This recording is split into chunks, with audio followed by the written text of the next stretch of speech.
Today we're going to talk about the state of natural beauty. So my name's Alice Mintz. I'm the Director of Integrated Solutions at Spin's subsidiary company, DAAP. At DAAP, we work with data across the CPG landscape, harmonizing it to singular custom structures aligned to the way that the market is moving and how our consumers want to digest that information. This helps accelerate their ability to get to insights and grow their business, reaching consumers that are valuable, meaningful, and want to find their products. Today, when we talk about beauty, we would be remiss to not tap on what is happening from a consumer perspective, as we've been hearing. So consumers are continuing to educate themselves on how to improve their overall well-being and wellness at a rate that we've never seen before, driven by the digital age of information. They can easily activate on this knowledge through online marketplaces, going to their local store, as distribution barriers across retail continue to lower. And they're quickly integrating these products into their routine. So they're learning, they're activating and integrating until they learn again, activate again, and integrate. With this cycle, natural will transform the beauty industry at a rate faster than we saw with food and beverage. It's an incredibly exciting time because people are able to learn at such a better rate and change their behaviors at a rapid pace. So today, when we talk about beauty, it's a $51 billion industry growing at 5.4%. So DAAP defines beauty by 9 core departments. So in the slide, you'll see on the bottom, the width of the bar represents the dollar sales size of the department, while the height is indicative of the rate of growth. The dotted line through the center is total growth of beauty. We can see that Bath & Body currently holds about a 30% share, with fast growth outperforming the category, but significant acceleration across skincare and cosmetics. This data is covering the conventional channel as well as Spin's proprietary natural channel. In this analysis, we've excluded private label and focused on branded products. With Spin's product positioning, we can take this whole landscape and parse it in a manner that is aligned to how consumers are marketed towards and how products are developed. So there's 3 core segments. Conventional products, those typically come from conglomerates and industry stalwarts. Specialty products, which typically have a unique geographic origin and elevated branding. And then natural products that are focused on purity and typically certification strong. When we look across these 3 groups, natural products are outpacing their conventional counterparts by about 10 points, with dollar sales growth of 15%.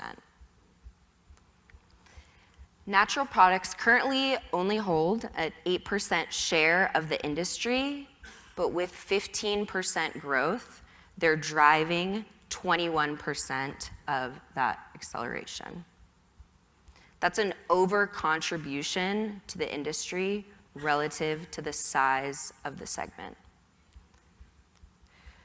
Honing in on natural beauty, it has 10 points of acceleration to reach $4.3 billion in sales in the past year.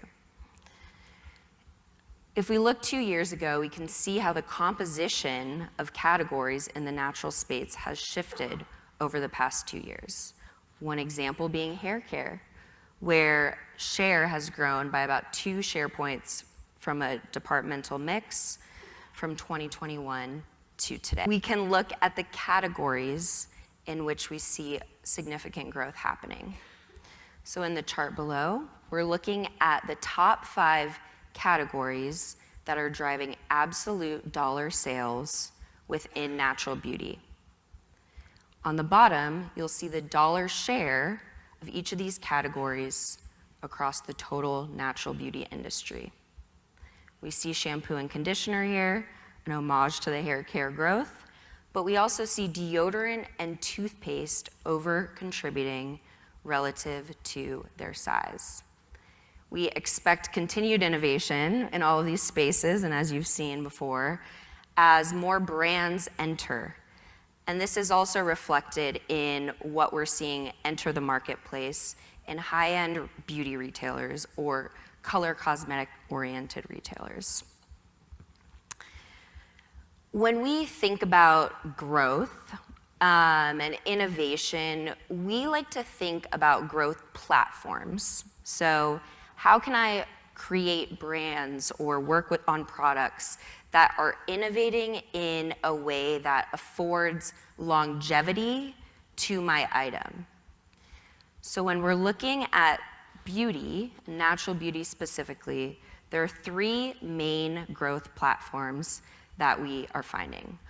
All of the attributes that we're showing here are established, so they're over $5 million in sales, and they're growing faster than the natural category. The first one, all about the acid. With this information, knowledge, purchase, influence cycle, consumers know what these active ingredients mean. Acids are very good for cell regeneration and collagen production, and we're seeing that reflected in the data. Hyaluronic equals hydration. And we see a really exciting emergence of more natural alternatives to our traditional chemicals. Here we go with a pronunciation. Bacchuol is a natural alternative to retinol. So it's more gentle on the skin. You don't have to cycle as frequently, and you don't have to avoid sun or be so well, you should still be very conscious of wearing SPF, but you don't have to be so worried about irritability. It's interesting when we see some of these ingredients cross our platforms, and products are typically able to fall in different platforms, which is a very, very wonderful way to ensure that you're meeting the needs of today's consumer. So flora functionality, tapping into the potency of plants in your formulations and their naturally occurring properties.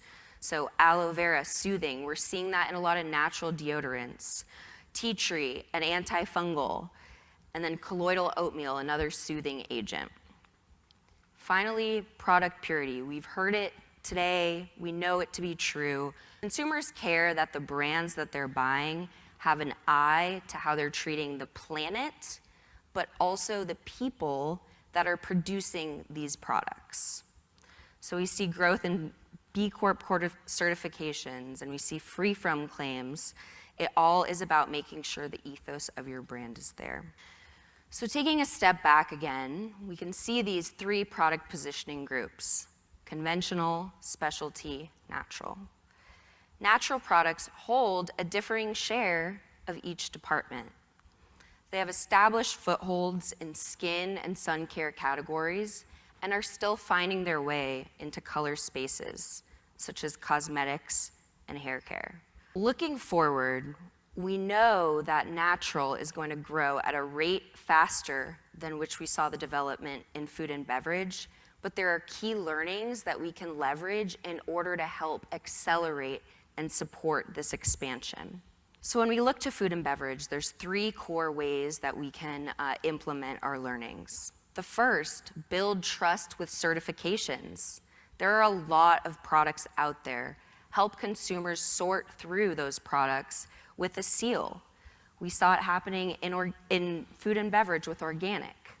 We see it happening with retailers, as we heard from EWG and even the EWG certification, where retailers are taking a stance on what they're going to be labeling clean or effective.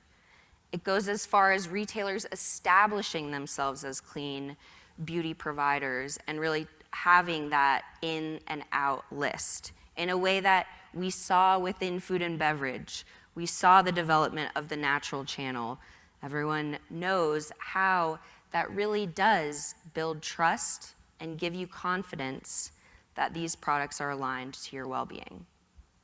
Lead with incremental innovation. So make new products approachable. Ask consumers to change just one thing that could make their lives better, improve their overall well-being in a manner that's incredibly digestible. Follow the typical cycles of how consumers are using their products in their routines. Make the switch easy. And finally, just as taste reigns supreme in the food industry, efficacy rules the routine within beauty. Affirm this position and squash the misnomer that clean does not equal effective. Affirm the position that natural products can be high performance. There's so many innovations that are happening, and by continuing to leverage these innovations into your products and find ways to continuously make it better, consumers will trust the products, they'll keep them in their routines, and they'll stay and expand within this wonderful natural space. It's been really awesome. It's the work that these brands are doing to change the product landscape. We're seeing in the data how consumers are voting with their wallets. It's being reflected. Natural beauty is growing at 10 points faster than conventional counterparts, 15.2%, accelerating growth by 10 points to reach almost $5 billion in sales.